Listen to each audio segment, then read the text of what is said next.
Is there anyone? Thank you. Is there anyone in the waiting room, Debbie? No. Okay. All righty. Like to call the Town Council Review Committee meeting to order at 7 o'clock. Approval of meeting minutes. We don't have any meeting minutes. To be honest, I don't even know the last time this committee met. So we can go over that. Public comment. We don't have anyone from the public on, so we'll move on to new business. First thing, overall, what I wanted to do is kind of two things. One, I know that both of you weren't on the council the last time we did the evaluation, which was in 2020, I believe. So I just wanted you all to have a view of the evaluation that we used. What I would probably want to recommend, kind of doing this quickly, is to get this in front of all the counselors for comments, things of that nature. I don't necessarily think we have to reinvent the wheel, but I didn't want to spring this on to you all at a meeting, a council meeting, without giving you the opportunity to look at it. So that's what I wanted to do. It's pretty straightforward if you look at it. But before I do that, we've got the steps. What happens is after the review is given out, I believe we set a 30-day window, if I'm not mistaken. I can find that out for all the counselors to send those back. They go to Kim Williams. They also go to Debbie. Once all of the evaluations are submitted, Kim and Debbie will compile kind of a, I'll say, a boilerplate in regards to what the ratings were in regards to different ratings. Some of the narrative that's in there is included. It's not identified by who gave the rating or who gave the narrative. There's also, there are some things within a personal evaluation that probably isn't appropriate to be in there in a narrative, and just a few instances where, not saying that we're trying to suppress people's opinions or evaluations, but we do have to follow employment law in regards to that. But for the most part, Kim and Debbie can get it together and kind of encapsulate some of the narratives that are put in there. It's all compiled, and then the council president will set a meeting with the town manager, and the council president gives the evaluation, goes over it in detail, gives feedback, things of that nature. The town manager obviously has the opportunity at that meeting, as well as afterwards, if he or she, down the road, whatever, wants to add things to that. Once both parties sign off on it, it goes to Kim for the HR perspective, and then it's put into his file. So I actually delivered the last evaluation in 2020 when I was council president during COVID. It was a little bit clunky, but we're able to do it. And that's kind of the steps from there as well. So that's the overview. Do you guys have any general questions? No general questions. Okay. Sean, do you have any insight into why they haven't taken place in the past 3 years? Don't know, and we're going to be focusing on what we're going to deliver. You'll have to talk to the prior presidents in regards to why it wasn't done. Our job is just to get the evaluation presented, prepared, and then delivered, and then it goes to the council president to make sure that everyone who wants to submits their evaluation. Okay, thank you. All righty. So the next document is the actual evaluation. The period is calendar year. It's a little bit difficult because obviously we are on a fiscal year, which is June 30th. But past evaluations have been for the calendar year. I think that may be a discussion point at the council level. And if anyone on the committee feels so inclined that you need to change that, it has to be a 12-month period though. So you couldn't do it from June 2021 to, January 2021 to June 30th of 2023. It's a 12-month period. It does get a little tricky, like I said, in regards to a calendar year versus a fiscal year, but that's the way it's been delivered in the past, and that's the example of the 2020 document that we used as well. The one thing I wanted to point out, and we can get some feedback, but again, I think at the council level is this. If you look at the document, it says each member of the governing body shall complete this evaluation form. And the performance of the evaluation is November 9th, 2021. The reason for that date is in the town manager's former contract, his contract expired, I believe, on February 9th of whatever year. It wasn't, it's changed now. So it was February 9th.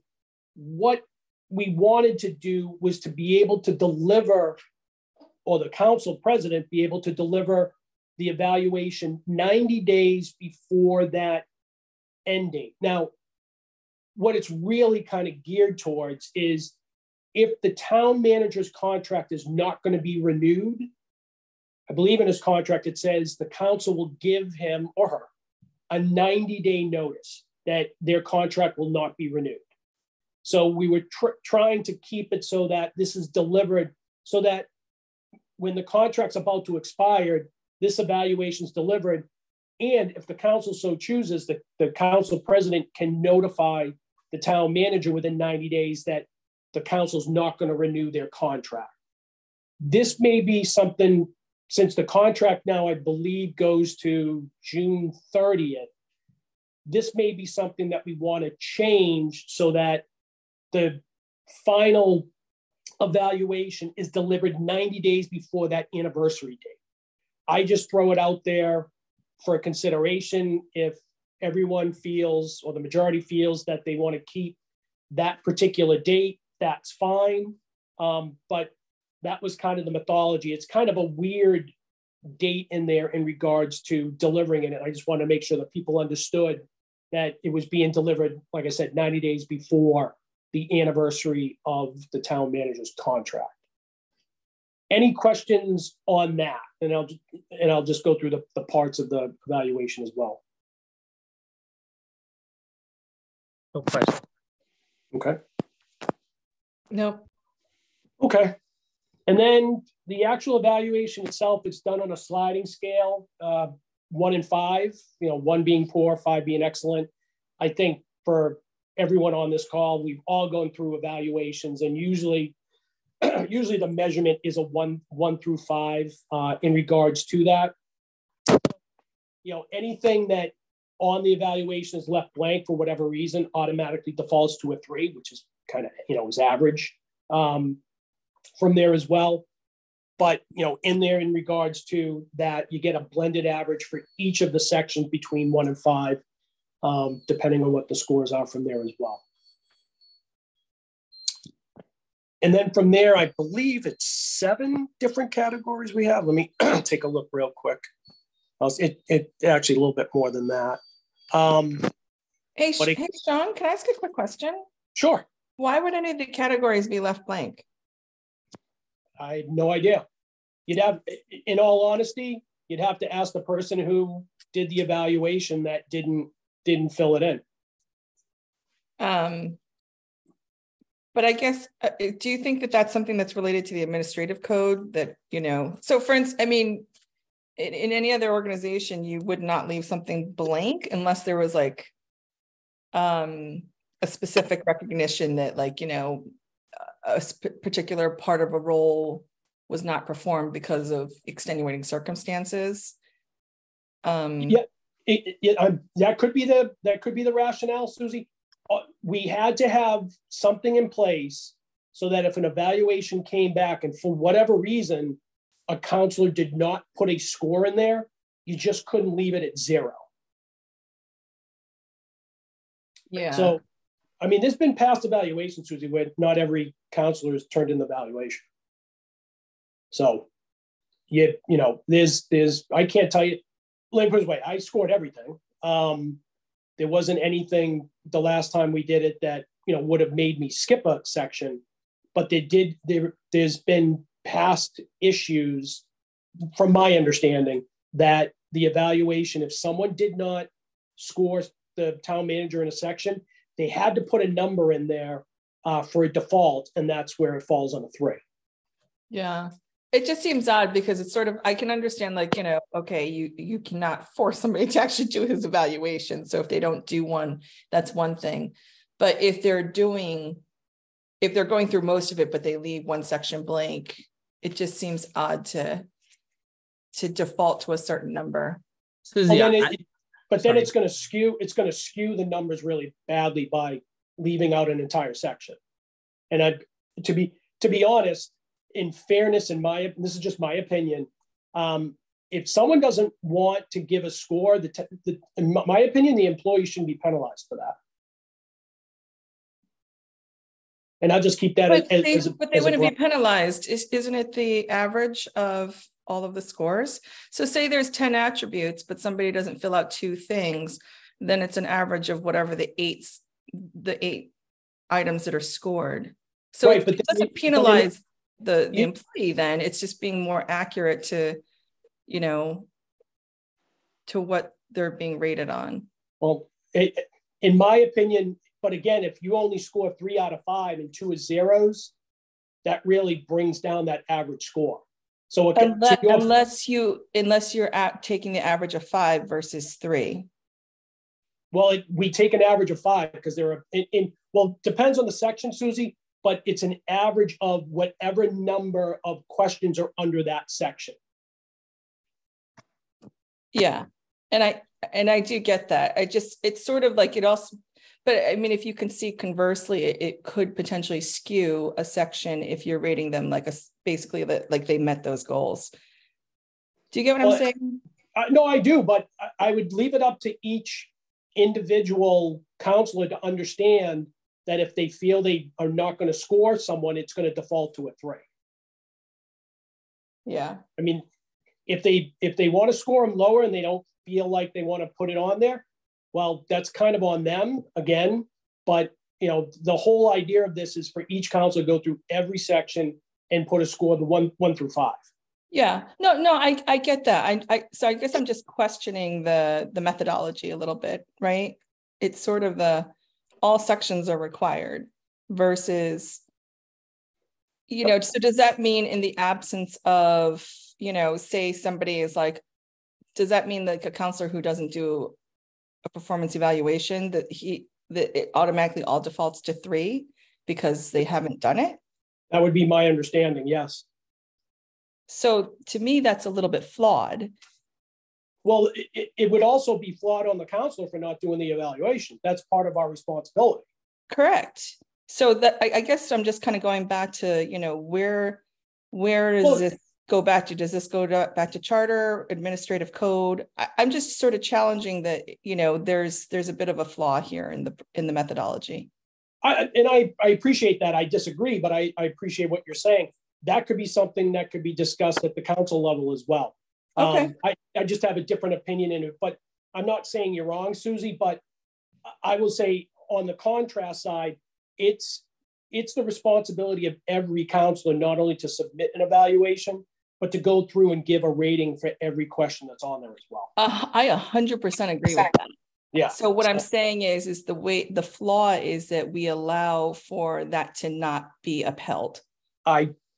Okay, so let's stay to the evaluation where I just want to stay on the form itself. I know the discussion on what hasn't been done or what has been done is a totally different thing, but I just want to give you all the access to this because it's still going to need to go in front of the council. We are probably going to get it back because there's probably going to be some changes and things like that we have to kind of review. If we agree, then we bring it back to the council for a final approval and then execution on each counselor doing the evaluation.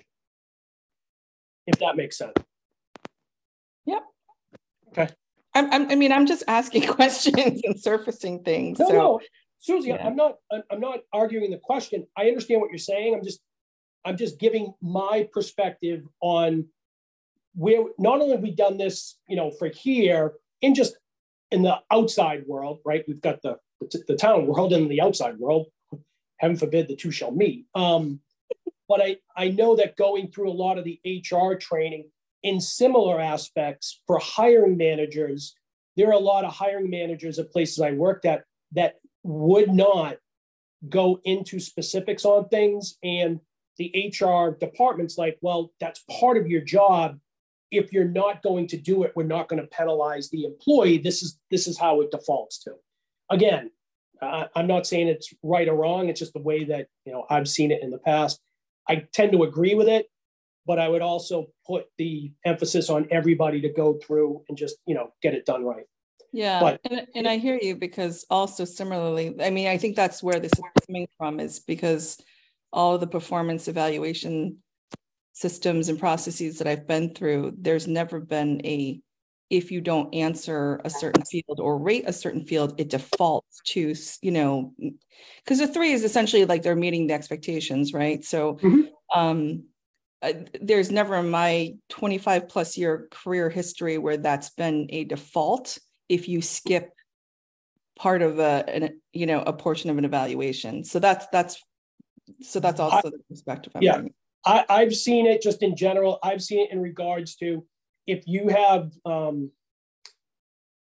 discretionary power to give a final review.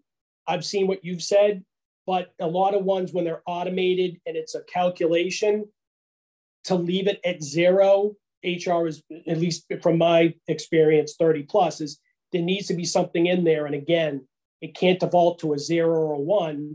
The manager has to put something in there. Yeah. What about in the case, can I just mention, what about the case where we were to have maybe a new counselor that couldn't fully evaluate the town manager because maybe they were on the job for a month or a special election occurred and there just wasn't enough time? That excellent question. I don't really have an answer to that, Paul. I mean, it's one of those areas that do you change the election to fit the evaluation, or do you change the evaluation, to fit the election?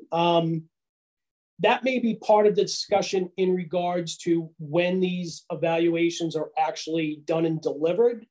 If you look at it now, November would give a new counselor. Well, actually, I take that back. It's got to be delivered in November. So it'd have to be November, September, August. It would, I'm sorry. It has to be, well, the way I think we did it was it had to be to Kim and Debbie, or to the town council clerk. It wasn't Debbie at the time. 60 days prior to the delivery so that it could be compiled and prepared. So to your earlier point, I mean, a new council may only have a couple of months in the current form. Again, another discussion point, do we want to propose at the, to kind of extend this out, not only for new councils to have a little bit of time, but maybe, to kind of align it more for the expiration of the contract. Other than like new councils don't get to evaluate, which I wouldn't, throw that out there as an opportunity. Right. I think for the new councils, yeah, they're kind of on a short string the first time, but then obviously as their term goes on, they've got more time. So they should have an option to answer, NA or something in one of these questions, right? For maybe things that they haven't interacted with the town manager on. I think though that I'm just trying to play the other side. I think it negatively impacts the final score of the town manager. Would have to come up with something that, to your point, and Susie, probably to your point as well, if someone's not going to answer something, instead of having 5, to the average of 5, you'd have to do the average of 3 or something to that effect. I mean, yeah, again, that's what I was getting at earlier. It's like, for whatever reasons, whether you're new or you don't want to give an opinion, you're right. That person shouldn't be penalized. So it should just be the average of what is actually tabulated, Yeah, I would actually probably have that discussion with Kim as well, because because she's going to have to do the yeoman's work on this, but it's worth, now I understand what you're saying, Susie, and I apologize. It would probably be something that, we'd talk through to kind of put something in place that handles that way. To be honest, I'm just going on past experience where the evaluation was done by everybody at the same time, new counselors, old counselors, things like that. But once I get this on the agenda, we can kind of overview that and see if people have input on the best way to do it. If we were to try to align it with that June 30th timeline, so it would have to be, I'm just throwing it out there for discussion, it would have to be what, March 30th. So that would give March, February, say the end of January for the evaluations from each counselor. So that would give a new counselor 8 months, roughly 8 months on the job. So I don't know if that would be enough time. Yeah. That's if we change it. If it stays in the current form, then a counselor is only going to have 3 months. A new counselor, I should say. So, but it's something that I'd like to talk with the council and see what the feeling is on that. Yeah. I don't want to prolong. I know we haven't done this in a while, so I'm not looking to prolong it on something that we should have done at least twice before. But I'd like to at least align it so that it does make sense for the town manager, but also make sense for the councilors, more so the newer councilors coming on board. I don't think we're going to solve it tonight, but I think it's a good discussion point to have at the council level. Yeah. Agree. And then, I'll just leave it for you guys to go through the different evaluation criteria, things of that nature. And then, once you go through and you do all of your evaluations, your 1 through 5, then at the end of the evaluation, it does give you the narrative in regards to strengths, in regards to areas that need improvement. And that's where, like I said, the narrative comes in, and Debbie and Kim will go through and encapsulate it in regards to that. And that goes into the final review that the council president gives to the town manager. And then there's suggestions for assistance, things of that nature, and comments for the manager, priorities, expectations from there as well. It's really a balancing act too, guys, because kind of no matter when we deliver this, the goals and expectations are already in play for that fiscal year. But it doesn't prohibit someone from saying, okay, at this particular point, we expected this, you haven't done that, so I'd like to see this improved, or things of that nature. Where I don't think we can is add new priorities in the review, since the priorities have already been set for that fiscal year. But I think what I've seen is it's been more around what is going on for that calendar year, and some of the things that, the manager's doing well, and some of the things that the manager needs to improve on, and things like that. The toughest part is on the financial side, because, you can review it if we're doing it for a calendar year, then that's 6 months of one fiscal year and 6 months of another fiscal year. So it's kind of a catch-22 on that, because you could be doing well, the prior fiscal year, but it's only for 6 months, and then you're in the new fiscal year for 6 months as well. Hey, Sean. Oh, sorry. Yeah. Go ahead. No, I'd say it's really difficult unless you change the evaluation criteria for the fiscal year. I don't necessarily think I would want to do that, but again, I'm throwing it out there. But that may be something that the council gravitates towards, but then that would have to be kind of rebuilding the timelines. Yeah.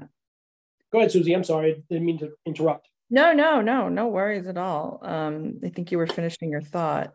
In looking at the performance, so the overall evaluation, Yep.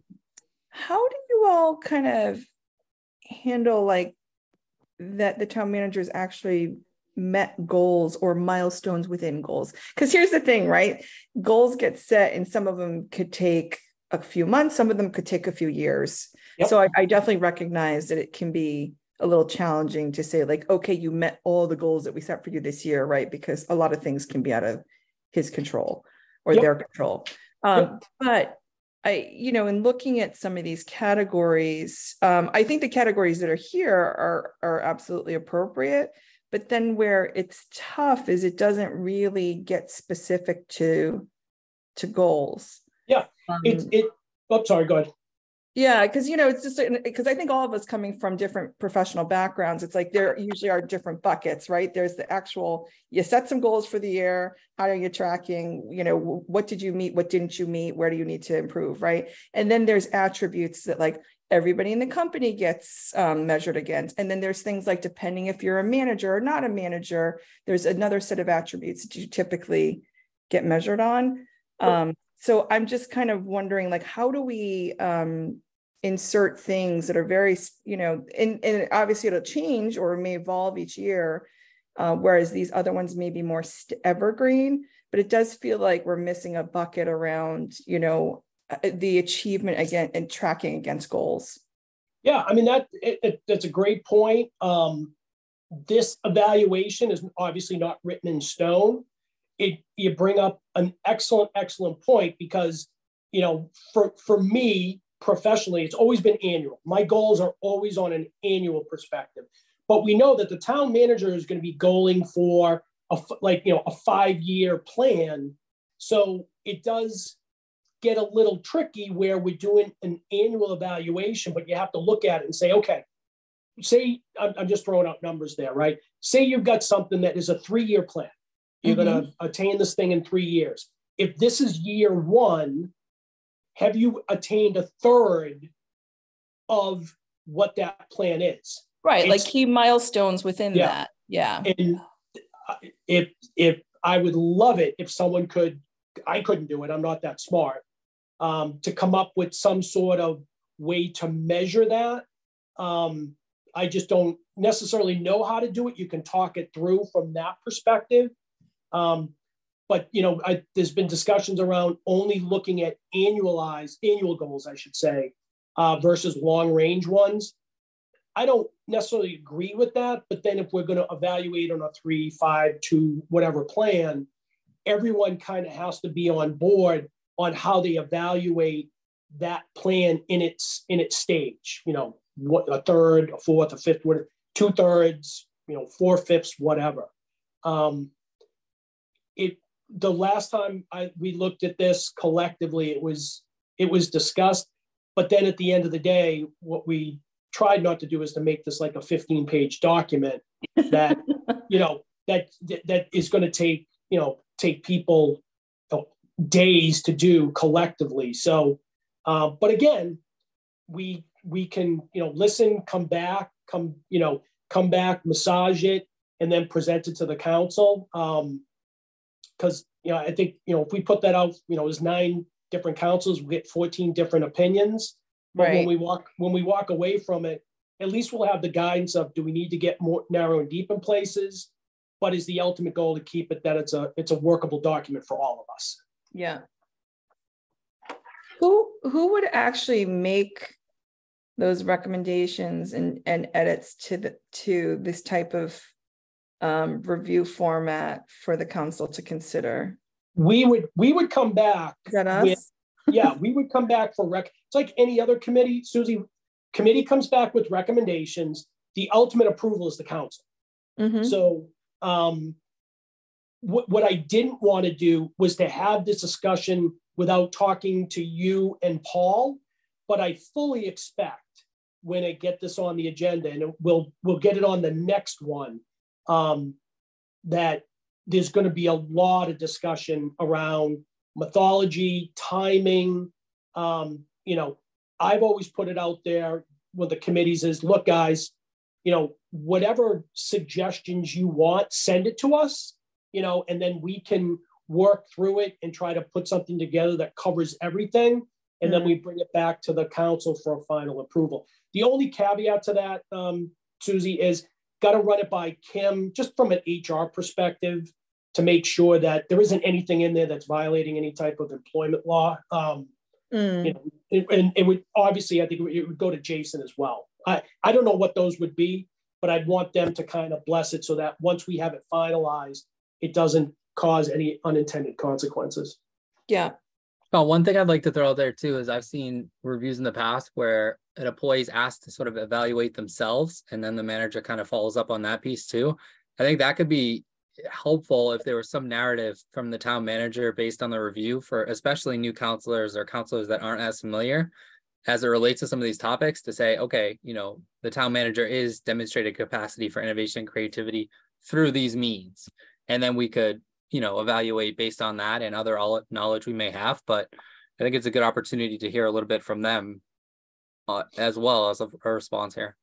Yeah, I mean, so let me ask you this, Paul, so I understand it. Because I've seen this in the past as well, and Susie, you mentioned it too. So would you propose, in general, to give the town manager this about the final evaluation, have them evaluate themselves, and then have that? What would the manager do with that after he or she is done with it? I'm just asking that as a general question. Well, I think, you know, maybe it's not this exact one. Maybe the town manager is providing a little bit more of a narrative to answer some of these ratings on how they've, you know, accomplished them or why they deserve what they deserve. And then the manager has the opportunity to comment on that narrative in replace of that too, or number that or check that. Again, I just think it gives more context to these specific, you know, items that we're rating and how they've achieved those goals. Yeah, I mean, there's a lot of really, and I bet Kim could also probably help provide us with some templates and guidance, but self-assessments are typically around, you know, these were the goals that I set out to achieve. This is how I think I did tracking against them. Right.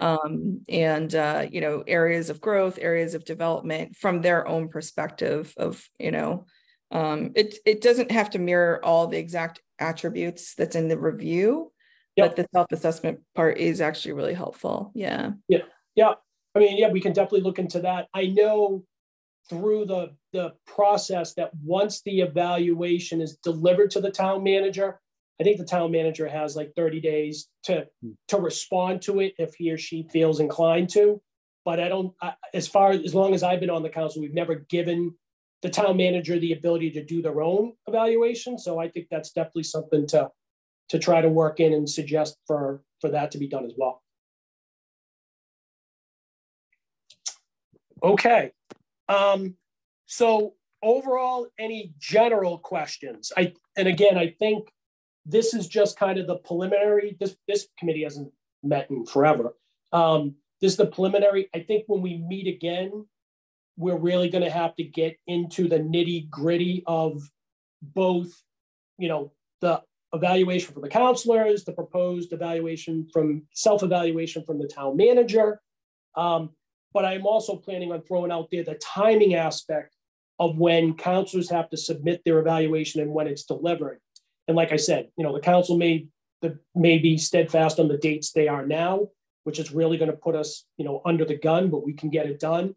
Or if we push it out from a timing perspective, if we push it to, you know, every counselor has to submit the review by, you know, December 31st or whatever, in order to fit that anniversary date. That does give everyone on the council a little bit more time, including the new councils as well.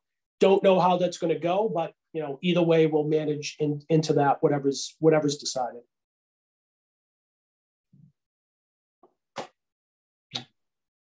All righty. All right. So any other comments, concerns before I wrap it up for this meeting? No, this was really helpful. I appreciate you surfacing it, because obviously it was a good point of discussion recently. So I appreciate you making it this topic. Yeah.